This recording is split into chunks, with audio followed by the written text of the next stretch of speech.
L'État est trop endetté, c'est Bruno Le Maire qui le dit, et il annonce 20 milliards d'euros de coupes budgétaires. Est-ce vraiment une bonne idée? C'est une des questions qu'Adrien Jeanne va poser à son invité Sébastien Chenu, vice-président RN de l'Assemblée nationale et député du Nord. Bonjour Sébastien Chenu. Bonjour. On va en parler en effet en détail dans un instant. D'abord un mot rapidement de cette réunion dans 2 heures à l'Elysée. Emmanuel Macron reçoit les chefs de parti pour parler Ukraine, notamment bien sûr le Rassemblement national.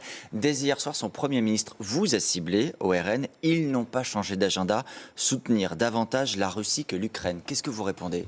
Bon, 2 choses. Bon, d'abord, on est de retour dans l'arc républicain, visiblement. Vous savez, a priori, on n'était pas dans l'arc républicain, donc le lundi, on n'y est pas, le mardi, on y est. Vous êtes toujours invité à ces rencontres. Enfin, écoutez, avec bon, les tout ça est très bien, et Jordan Bardella sera évidemment présent. Et donc pour dire réunion. quoi? Pour dire on soutient la Russie ou on soutient l'Ukraine? Non, pour d'abord rappeler à M. Attal, qui a des déclarations tout à fait inopportunes, que la France, sous Emmanuel Macron, a livré du matériel de guerre à la Russie, a livré des Mistral en 2017, qui probablement aujourd'hui sont utilisés pour faire la guerre en Ukraine. Donc lorsqu'on a Vous avez noté que c'était avant l'invasion de l'Ukraine. Oui, mais justement, lorsqu'on a vendu du matériel de guerre à la Russie, on s'abstient de porter des jugements sur les autres. Nous, ce que nous allons dire, ce que Jordan Bardella va dire et va poser comme question au chef de l'État, où est-ce que vous nous emmenez ? Dans quelle direction souhaitez-vous emmener le pays ? Il y a une direction très simple. Pour la semaine prochaine, un vote à l'Assemblée simple. qui vous sera soumis, 3 milliards d'aides à l'Ukraine. Vous voterez pour? Vous dites, avant c'était avant. Donc on met de côté l'aide à la Russie, vos positions sur la Russie. Aujourd'hui, donc je comprends que vous soutenez l'Ukraine. Vous voterez pour ce texte. Nous avons toujours soutenu l'Ukraine, notamment toutes les aides jusqu'à présent. Donc vous voterez pour la semaine prochaine. On est des gens responsables, on va voir comment c'est financé, on va voir quel texte nous est proposé et on se déterminera en fonction du texte et du plan de financement qui nous est proposé. Il n'y a pas d'évidence à voter pour le soutien à l'Ukraine. Mais jusqu'à présent, nous avons toujours soutenu l'Ukraine lorsqu'il a fallu aider, que ce soit au niveau de l'Union européenne ou au niveau du Parlement français, nous avons soutenu les aides. Aujourd'hui, la situation telle qu'on nous la présente nécessite de savoir comment on finance ça, mais aussi ce que la France va faire. Parce que moi, lorsque j'écoute le président de la République, j'aimerais savoir ce qu'il imagine être l'apport de la France dans le soutien à l'Ukraine. Est-ce que ça va jusqu'à des forces armées? Un jour, c'est comme l'arc républicain. Le lundi, il est pour. Rien exclure. Le mardi, il n'exclut rien. Le mercredi, il exclut tout. Enfin, je veux dire sincèrement, l'argent, Sébastien, où Emmanuel Macron nous emmène-t-il? Vous en parliez justement, la question du financement. Bruce Toussaint faisait allusion à l'instant. 20 milliards d'euros d'économies annoncés pour l'année prochaine, qui s'ajoutent aux 10 milliards pour l'année en cours. Est-ce que vous dites le gouvernement a raison de prendre garde à nos finances publiques? Non, je dis le gouvernement nous a emmenés dans le mur. Il y a un chiffre à retenir, parce qu'on ne va pas faire un état de tous les chiffres des finances publiques, plus 800 milliards d'euros de dettes supplémentaires avec Emmanuel Macron. Ce gouvernement est là depuis 7 ans. Bruno Le Maire nous a raconté matin, midi et soir n'importe quoi. Il a construit des budgets insincères. Oui, mais donc sur maintenant, des prévisions de croissance. est-ce qu'il faut ou pas faire ces économies? Non, mais d'accord, mais c'est quand même important de dire que ces gens qu'on nous a présentés comme étant des as absolus de l'économie et des finances, eh bien aujourd'hui disent aux Français, on va vous serrer la vis. Et ils le disent avec des mesures, moi qui suis élu. Oui, mais vous ne me répondez pas. Est-ce qu'il faut ou pas faire ces économies? Mais bien sûr, et je vais vous répondre. Mais il faut quand même dire les choses.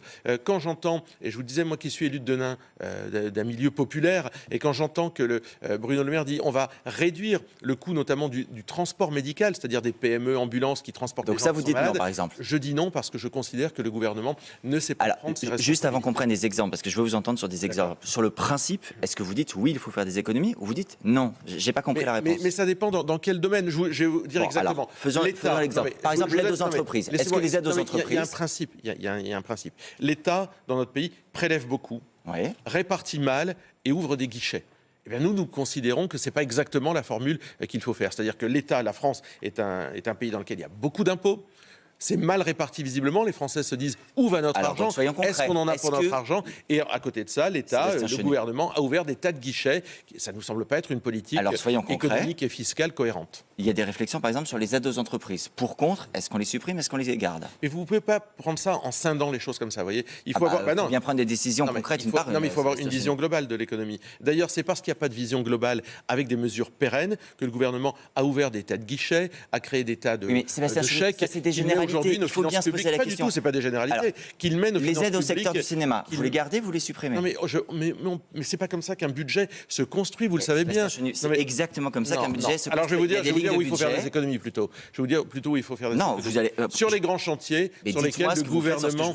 Non, mais écoutez, ça c'est pas sérieux. Donc les aides aux entreprises, vous répondez pas. On les a votées lors du Covid, les aides aux entreprises. Mais ça veut dire quoi les aides aux entreprises? Quelles aides? Quand Comment? Pour faire quoi? Ça veut Est-ce dire que quoi, vous êtes Adrien favorable Gindre? à une C'est taxation? quoi les aides aux entreprises? Bah, C'est quoi? C'est combien? C'est quand? C'est à quelles entreprises? Des PME, des TPE, des grands groupes? Nous, on est Et bah, par pourquoi- exemple, pourquoi est-ce que vous on êtes est favorable, favorable par exemple, à ce que ceux qui font des bénéfices dans des périodes de crise, par exemple la grande distribution, contribuent davantage. C'était la taxe sur les super profits qu'on a proposée. Ils ont voté contre. Vous voyez, ça c'est quelque chose de concret. C'est pour les grands groupes. Et c'est pas pareil pour une PME ou une TPE. Et une taxation, par exemple, des plus fortunés. C'est une idée qui revient régulièrement dans le débat. Il y a la question des super profits pour les entreprises et il y a la question des plus hauts revenus ou des plus hauts capitaux du pays. Est-ce que vous souhaitez qu'on aille taper dans la poche des plus riches? Mais moi, je pense que ceux qui font des super profits doivent pouvoir être mis à contribution davantage. Simplement, Pour les entreprises ou pour les particuliers? Vous dites, est-ce que les particuliers les plus riches de France doivent être mis à contribution? On a déjà expliqué que nous, on est pour un impôt sur la fortune financière, c'est-à-dire l'argent qui dort, pas sur la fortune immobilière, comme l'a fait Macron, parce qu'un jour, on se réveille, l'assurance chômage, Sébastien Chenu. des fonds de pension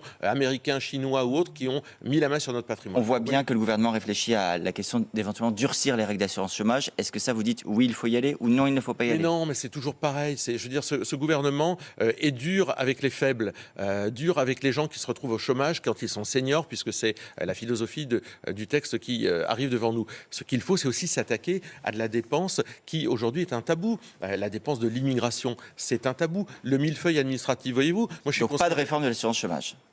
Mais on peut réformer l'assurance chômage. Mais pourquoi le réformer et le niveler par le bas et s'attaquer à ceux qui déjà se retrouvent dans des situations difficiles? Le millefeuille administratif, les régions, par exemple, nous comptent un argent de fou. Est-ce que ça a vraiment une utilité? Il y a des réformes à mener dans ce pays pour aller à l'inverse de ce que je vous ai dit tout à l'heure. Merci Sébastien Chenu d'avoir été sur TF1 ce matin. La suite, c'est avec vous, Bruce.